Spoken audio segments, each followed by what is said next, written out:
Alrighty, let's continue on. I may have to stop this because I just ordered pizza and there will be a knock at the door at some point. So a guy's got to eat. So we left off with strength and with the chariot, and now we move on to strength, and with strength and lovers and the chariot. These are not my favorite cards in the deck, honestly. I don't know why. I just do not love them. And one of the reasons why is when strength comes up, it's like, what more can you say about it? Like, I get that, there's a lot of interpretation and there's a lot of symbology and da da da da da, but it sort of is what it is, and I guess it's just not super fun to interpret in a way. So maybe that's just me. Now, take everything I say with a grain of salt because it's just coming out of my own experience, right? So with strength, I think we get kind of an inner strength. We get kind of a gentle strength. Someone once told me a story about watching a political talk show, and it was a bunch of like angry white guys yelling at each other. And then one of the panelists was a woman who was mature in her years and had been around, had been around a while. And she would talk very quietly. And while they were yelling at each other, she would start talking quietly. And somehow they all shut up and listened to her every time she did it. To me, that's the strength card. To me, it's I have the confidence and the ability to say what I'm going to say, and you're going to listen to me, and I'm not going to shout to make my point heard. Now, I don't know that such things are possible in the modern political climate, but it was back then. So it's a strength that comes without manhandling and bullying. It's a strength of intellectual muscle over physical muscle, because life frequently requires a emotional and mental strength to survive it. Because so often we're getting smacked around by life. Even those of us that have a pretty privileged life are going to experience that feeling of getting smacked around by life once in a while. So, there's that quality. There's like a gentle power. It's a sense of using power correctly or exerting influence, even exerting influence over people who are more powerful than you are. Exerting influence over nature, for example. That strength can come out of a communion with nature, a communion with animals, a person whose strength lies in quietness and skill, or muscle, but not for show. It's not like there is muscle in this card, but it's not like a muscle contest or a muscle car. It's not muscle that comes from working out to look hot. It's muscle that comes from doing like the hard labor, you know. Yeah. And then in the shadow standpoint, there is like an ostentation, a showing off, or a muscling into situations, being a bull in a china shop. Maybe someone abuses nature who can't be around animals. Maybe even someone very simply who's allergic to animals. Someone who's weak. Someone who's dissolves easily, or who abuses nature. I really like the way the tarot of the trees has this tree sort of growing out of the side of the mountain, because there's a resilience. There's kind of an inevitability about that strength. It makes me think in a way of a bonsai tree, which in a way is sort of a cruel thing to do to a tree, and yet it's a natural art in a controlling of something growing. So strength is interesting in that way. I said interesting again. I'm trying so hard not to use that word. So, even just talking about it now, I feel a little bit better about this card than I have in the past. But that allegory or that analogy I used of sort of quiet strength and sort of being able to get attention without shouting, I think is really interesting. Now we come to one of my favorite cards in the whole deck. Yay. And I picked a lot of iterations of it because I love it so much.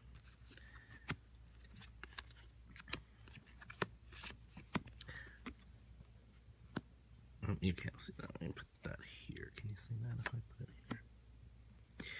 I need a really matte card.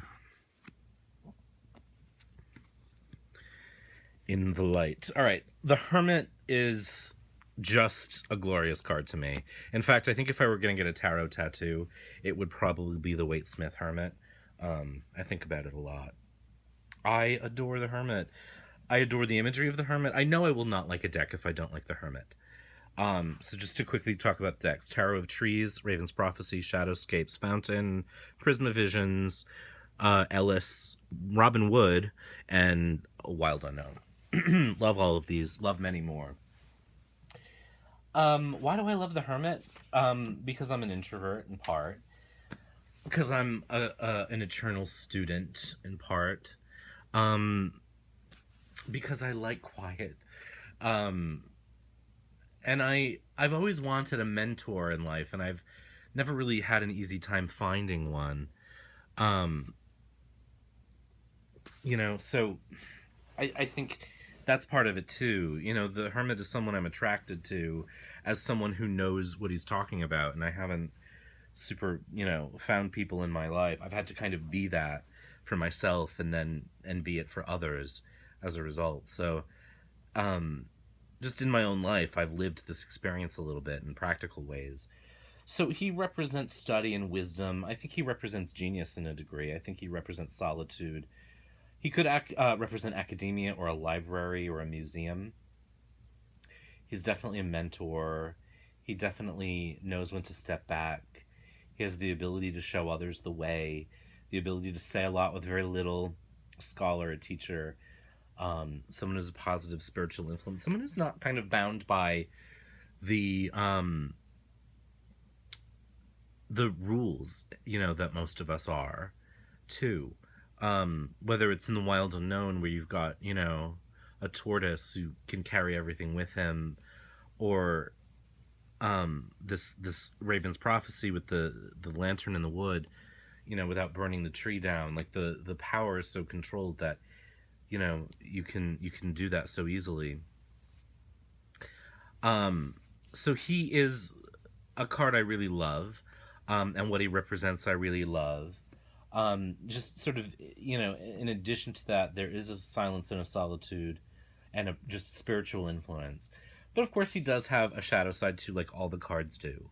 And so he can be a crank or a recluse. He can be someone who's agoraphobic or who's misanthropic. He can be a teacher who hates teaching.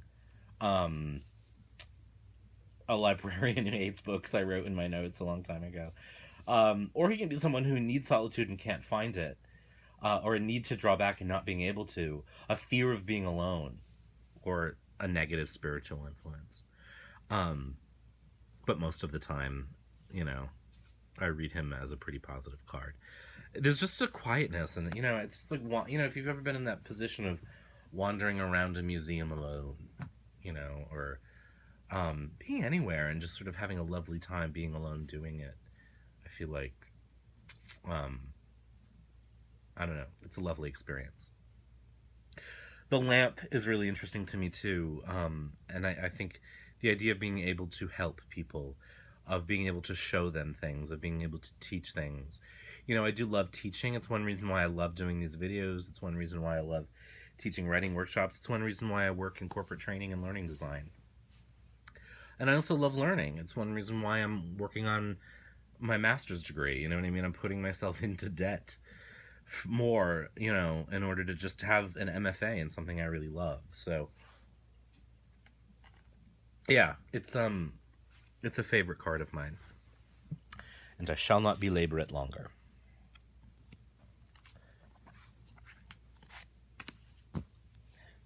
The Wheel of Fortune is very much what it is. Like Strength, it's a card that sort of is what it is, and there's not a whole lot to say about it. This is a card that I really don't like the Rider-Waite iteration of, the Rider-Waite-Smith iteration of. I really like the Raven's Prophecy. I really like the Wild Unknown. I didn't pull it, but I actually like the Tower of Trees too because it's called the Wheel of the Year. There's a seasonal quality. It's about cycles. It's about seasonality. It's about um, things changing and everything changing, and it's about this Buddhist quality of impermanence and non-attachment.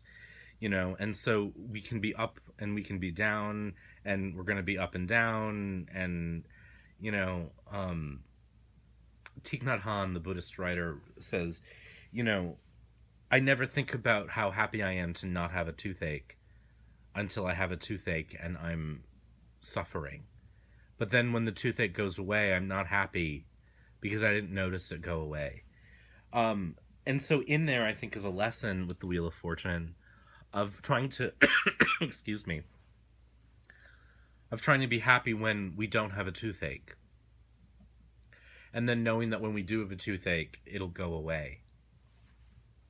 So it's a very simple message, it's about cycles, the cycle of life, the seasons, this sort of combination of this too shall pass and enjoy it while it lasts. You know what I mean? Things moving quickly, especially, if we have a fast moving card like the Eight of Wands or even the Chariot, or maybe being on a game show or a game, hello. The Robin Hood Tarot I used to use a lot, and I only pulled a couple cards from it, but the Wheel of Fortune in the Robin Hood Tarot is, a very sweet card, but it's like the Vanna White card because it's like a wheel with, 12 slices or something, and it's a blonde lady in different positions. It just, it's funny, the decks I used to love, and I look back now and I'm like, boy, the art's beautiful, and I still respond to it, but it's so blonde and so white. And I think I would have more pagan decks if they weren't so white and so heterosexual. And I know that,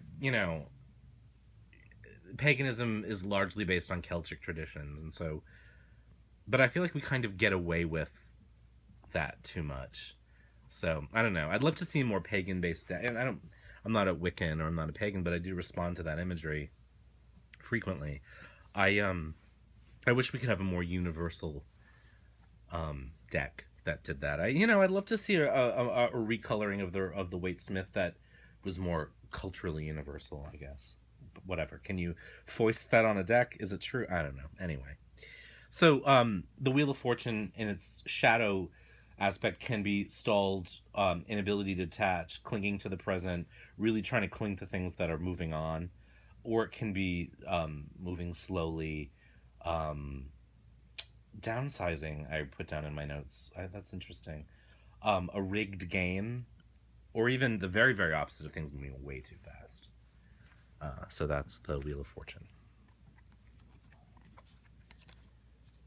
Now, I kept Strength at 8 and Justice at 11, even though some of the decks that I used don't. But I don't really care about that much. Justice is, one of the weird, earlier in my first video when I started talking about all the, large themes of the majors, of the keys, I sort of talked about how dramatic they are, but they're also very archetypal, and so in a lot of ways they're also really simple. I mean, justice is justice. It's a term we still have today. It's not as allegorical as some of the others, and yet it is an allegory. All of the majors are not literal. When the Fool comes up, we are not generally talking about someone who's an idiot. You know what I mean? When the Lovers comes up, even, we're not necessarily talking about love or marriage. When the Tower comes up, we're not talking about a building getting hit by lightning, although, readers will tell you that those things have happened. For instance, I do recall a lot of readers, myself included, getting the Tower a lot before 9/11, but I don't think that, I don't know, was that telling us something? How could we have known that? You know what I mean? For the most part, they represent the idea of something. I had a math teacher the first time I went to college who said, when you look at the number 2 on a piece of paper, that's not 2. 5, the digit 5 or the numeral 5 is not 5. It's the idea of fiveness. And so in the majors, we have the idea of these things. We have the idea of lovers, the idea of the Wheel of Fortune, the idea of justice. It's frequently not literally that, though. When I look at the Justice card, I think there is an element of equity, of fairness, in the sense of what's right, though. Like, what's fair in the sense of being what's right and realistic. Um, Doing the right thing. Not necessarily, the right thing is not always, like, the easy thing or the legal thing, even, but it's the right thing. Um, I think it can represent objectivity. I think it can be, objectively the ability to stand on the outside. I think it can involve cutting through the crap. Um, there's a leader. I always think of this card as representing leadership. In a lot of ways, and sort of being a leader, doing what's right, sort of, you know, being a leader, being a good example, weighing options, of course, um, and then in its shadow aspect, we can get corruption, lack of objectivity. We can get revenge. We can get being led by what's attractive over what's right, or what's easy over what's right, only what's good for ourselves, instant gratifications or illegal actions. It can also just be blindness or corruption. So that's justice. Oh, I didn't tell you which cards were which. All of these you've seen before: Line Strider, Shadowscapes, Ellis, obviously Wright-Smith, and this is the Bohemian Gothic. The reason I chose the Bohemian Gothic one is because justice is not always nice. And this is a really shadow aspect of this card. The justice character in this card is carrying the Malleus Maleficarum, the Hammer of the Witch, which was used to kill a lot of innocent people. And so one of the things about justice, when it's administered, is that it's not always fair and it's not always right. And that's another shadow aspect of this card, is that justice is so infected by our perceptions. So I'm glad I actually remembered to talk about that, because it really does have a lot to do, sometimes beyond what's fair. Now we get into the Hanged Man, which is a really fascinating card.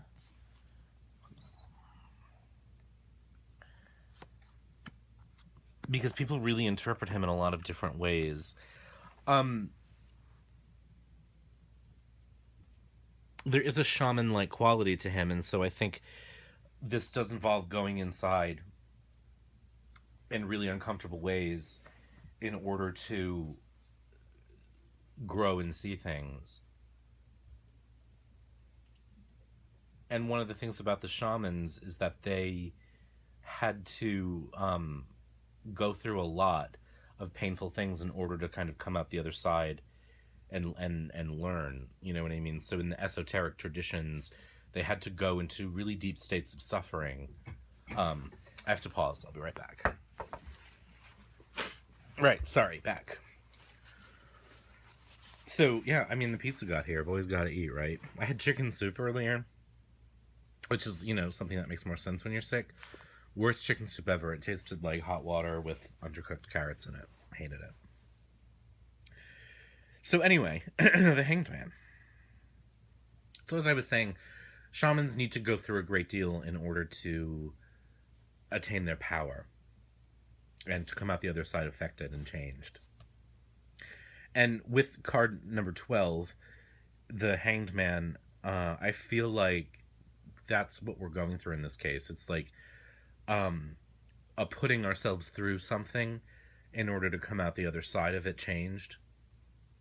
And that could be any number of things in life. You know what I mean? It could be a training program or a degree, an exercise regimen, a workout regimen, which is more or less the same thing. A resume blitz, a creativity intensive, whatever the case is. That's something. It's not necessarily something we want to do, or not necessarily something that's constantly enjoyable, but it's good for us. It's like eating our creative broccoli, so to speak.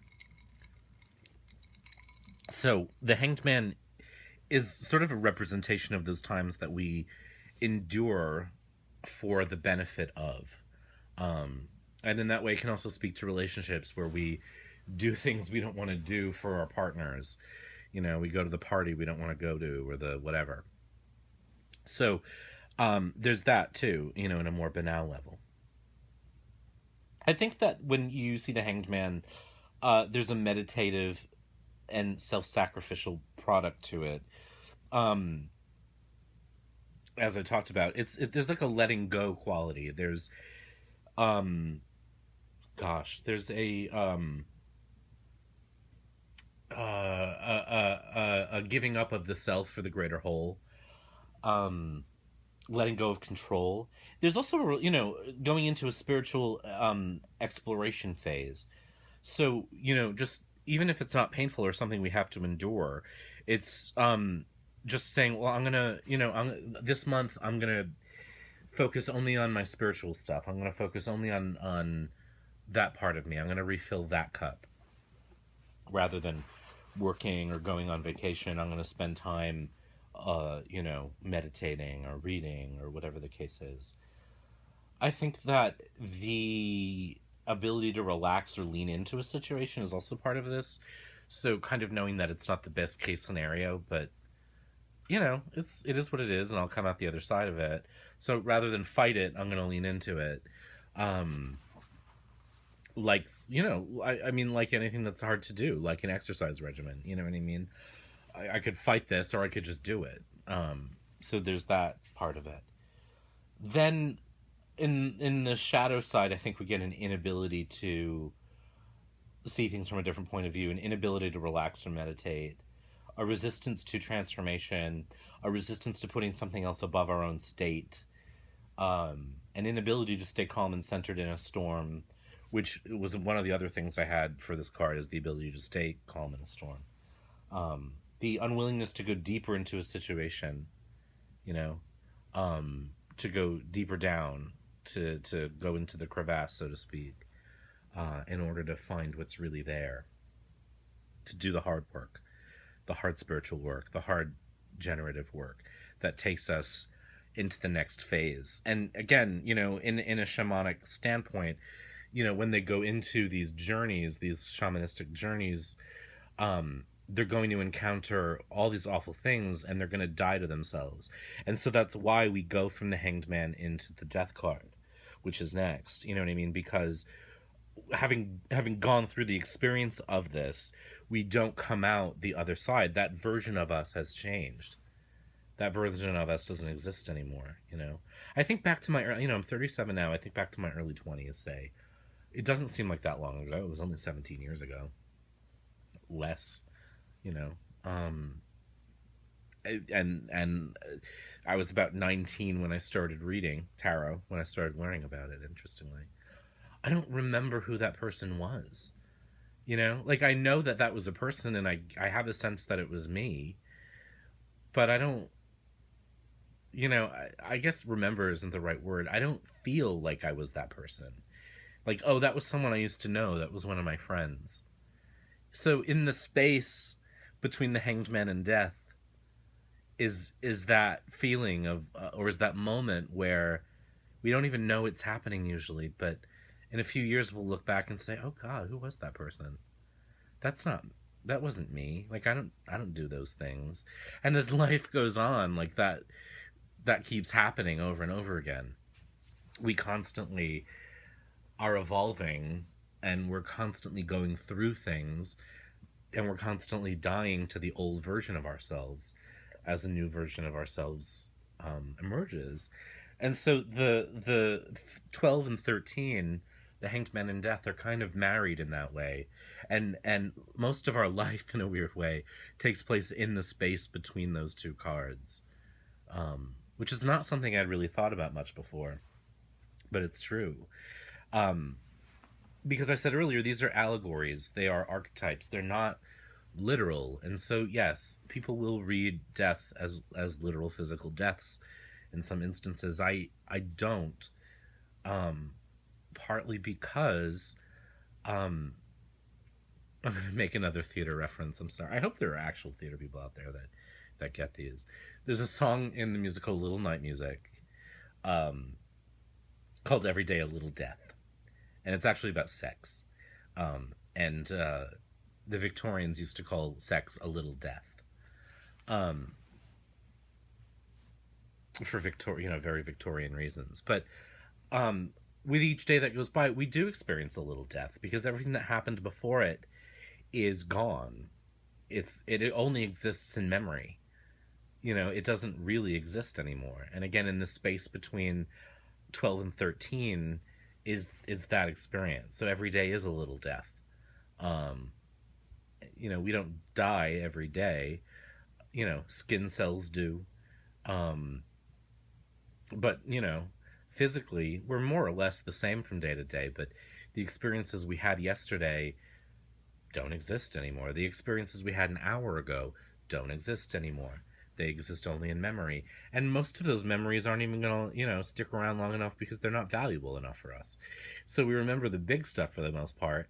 um and that's those of us with good memories. People with bad memories don't even do that. So you know what I mean, like the interplay of 12 and 13, of the hanged man and death, of putting ourselves or going through something and coming out changed, happens every day, every minute of every day, because we're constantly going through life and coming out of it changed.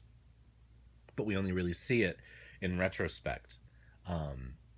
Probably only in those tower moments, in a way, or in the sun moments, in a way. So it's fascinating to me, this card. Did I cover all of my things here?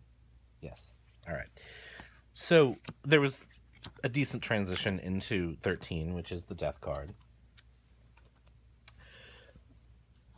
A card that many of us don't quite know what to do with if we came out of it.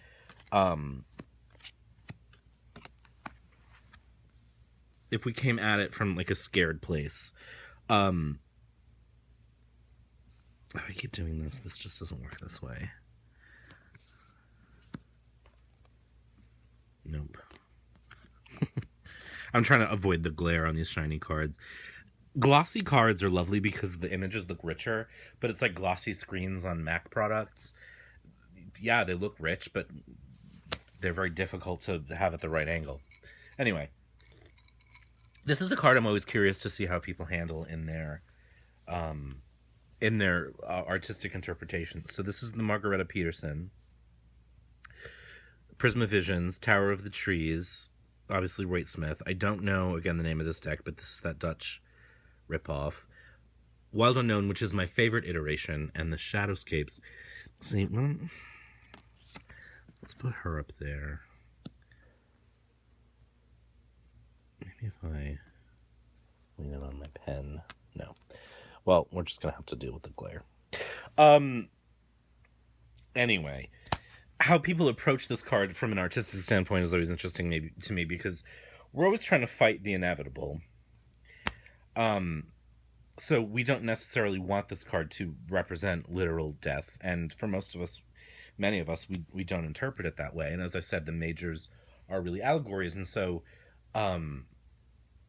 death no more represents a physical death to me than does a chariot represent an actual chariot coming into my apartment or my life. I'm not going to have a chariot. A chariot may represent a vehicle, but not a chariot. A tower may represent an institution, but it's rare that I'm going to have a Rapunzel-esque tower. So death is an allegory, and as I just started talking about with the Hanged Man, every day is a little death, to quote Stephen Sondheim. How artists reckon with that or work with that is always fascinating to me. And so I picked kind of an array because I think it represents what's and then this is, again, when I look at new decks, I'm always curious to see what's going to be done with them. So the Shadowscapes Tarot gives us a phoenix, and so we have this sort of image of regeneration from the ashes. There's like this very gentle rose in the Prisma Visions with sort of a skeleton hand. The Tower of the Trees gives us a cut tree. The Margareta Peterson is this sort of universal cosmic sort of transformation. And then the wild unknown gives us a carcass. And actually, the wild unknown is my favorite. And it ties into why I like the Tarot of the Trees version too, because everything that comes before fertilizes everything that comes after it. It's like the cycle of existence. So, ground will become barren if we don't fertilize it with natural things like dead leaves and dead trees and, and whatnot, organic matter. So, in that way, you know what I mean? That's death represents a fertilization of everything that has come to us in life fertilizes wherever we go next. Um, the Empress can't grow anything if the ground is barren, which means we have to fertilize it. So, there's just this sense there in this card of that, which I think is really powerful and really interesting. And that to me is what this card is about. It's about transformation, yes, but it's about fertilization. Um, it is about something being over, but things are constantly being over. The conversation we just had, the card we just looked at, you know. Even if I go back and watch this video, it's not going to be the same experience of talking about it the way I did. Everything is constantly changing. So, yes, transformation, yes, endings. I also think there's an element of facing the unknown in this card too, because it does remind me of Hamlet. But in that, oh God, what's the quote? Oh gosh, I should have looked it up before. To die, to sleep perchance to dream, but in that sleep of death, what dreams may come. I can't. God, this is so embarrassing. To die, to sleep perchance to dream. Ah, that is the rub. But in the sleep of death, what dreams may come. I can't remember the next line. It's that thing of like Hamlet's wrestling with. Maybe it is better to die, but we don't know, and we're so it's so unknown and it's so permanent that we're afraid to do it, and that's why he doesn't kill himself in that moment. So in that way, the death card is life because we keep going on anyway. We face the unknown and we go on, and we go on, and we go on. And that's the interesting thing, is we just go on for the most part because we have to, because what's unknown has to be faced one way or another, and for the most part we choose to live it because that just seems like the lesser evil, because we at least know that the sun's going to come up in a way. So this is an interesting card. Said it again. This is a card that fascinates because there's so much in it in that way. Making peace with that, meditating on that, making peace with loss, facing change, all of that. But again, just how things end, and everything that's happened to us has made everything that is going to happen to us possible. Good and bad. And we have limited control over that. One of the things we do have control over is like the way we exist in that, the way we accept it, the way we work with it or against it. We have things happen to us and they affect us, and oftentimes they make us more anxious, more scared. It makes life more difficult. We start out with that fool's innocence and that, spirit that hasn't touched the hot stove, but then we touch the hot stove and we realize fear.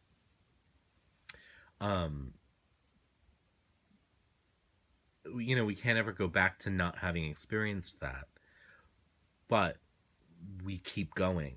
And maybe we go to therapy and we figure out what the fear is based on and how to deal with it, and we deal with it and we go on. So maybe I'm being a little Pollyanna about this card, but it's so huge because it's its own opposite. The death card represents endings, but it also represents beginnings. It represents death. It represents life. You know what I mean? It is its own other, which I think is so powerful and so fascinating. And then its shadow aspect can be clinging to the past, resisting change, clinging to what's already lost, an inability to embrace or make peace with that, with change, or an inability to face loss. So there is the big D, as I like to call it. Temperance makes me giggle because it makes me think of prohibition. But if I were to create a tarot deck from scratch with only the knowledge of what someone wanted me to think,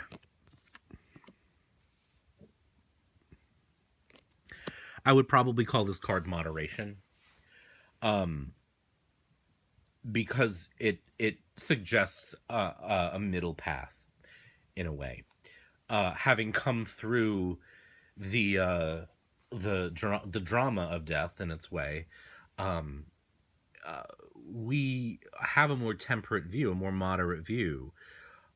We are able to walk a simpler road, and we're almost able to retain a little bit more innocence from the Fool, but like a mature innocence, which is there's the opposites that come out of Temperance, of these mixing of things, the alchemy of this card.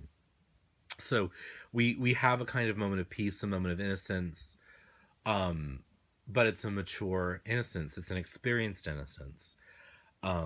It's a refreshed innocence. So we're not world weary. Excuse me. the Dayquil's wearing off. But we are still fresh. So there's a revitalization there. There's a rejuvenation there. So moderation is probably my biggest keyword here, and maturity and balance. It resists extremes, this card. It resists indulgence. And by allowing that moderation, we are able to look more clearly at the task in front of us and potentially, make something base into something magical. Make the alchemical transformation of lead into gold. This card doesn't do that, but we're in a better place to try it at that point. And it can be very simply temperance. It can be not drinking, it can be, or not drinking too much, not overindulging, not eating. So, when we talked about the Nine of Cups, I talked about how that's a card of overindulgence. Temperance is the counteraction of that. It is, it is a mature ability to, consume just enough. I believe it's in Japan.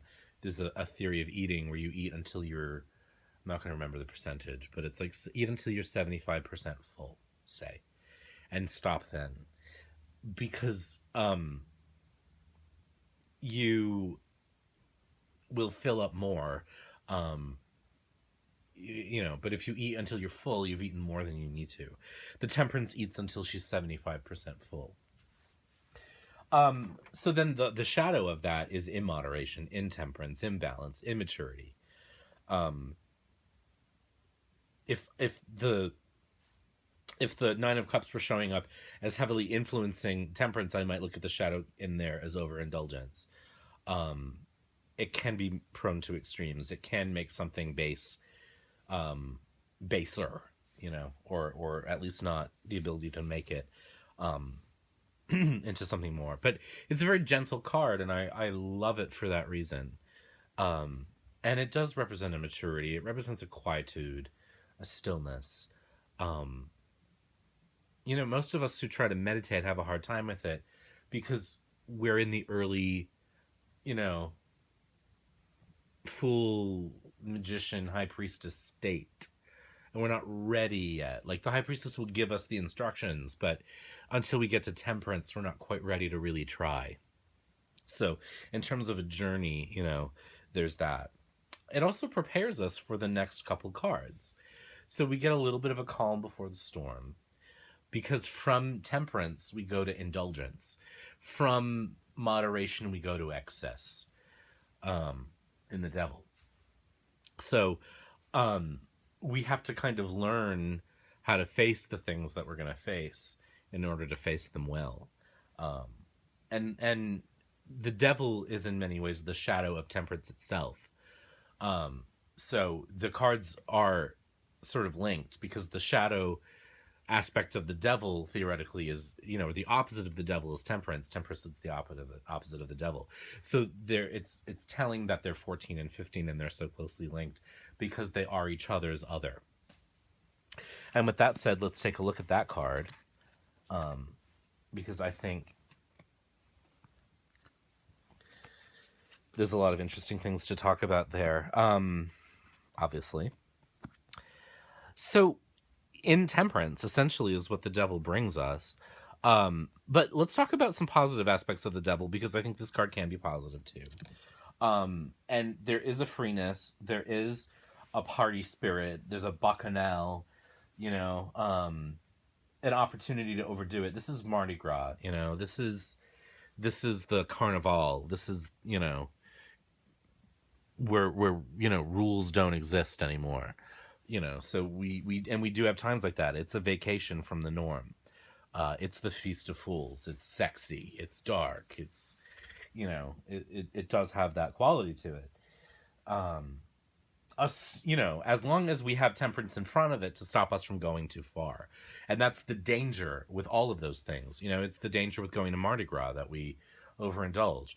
It's very cute that the whatever happens in Vegas stays in Vegas campaign does what it does, but it is telling because, without temperance, we may well wake up in bed the next morning and realize we've ruined our lives, So, the temperance allows us to face that sexy time, in a temperate, moderate way.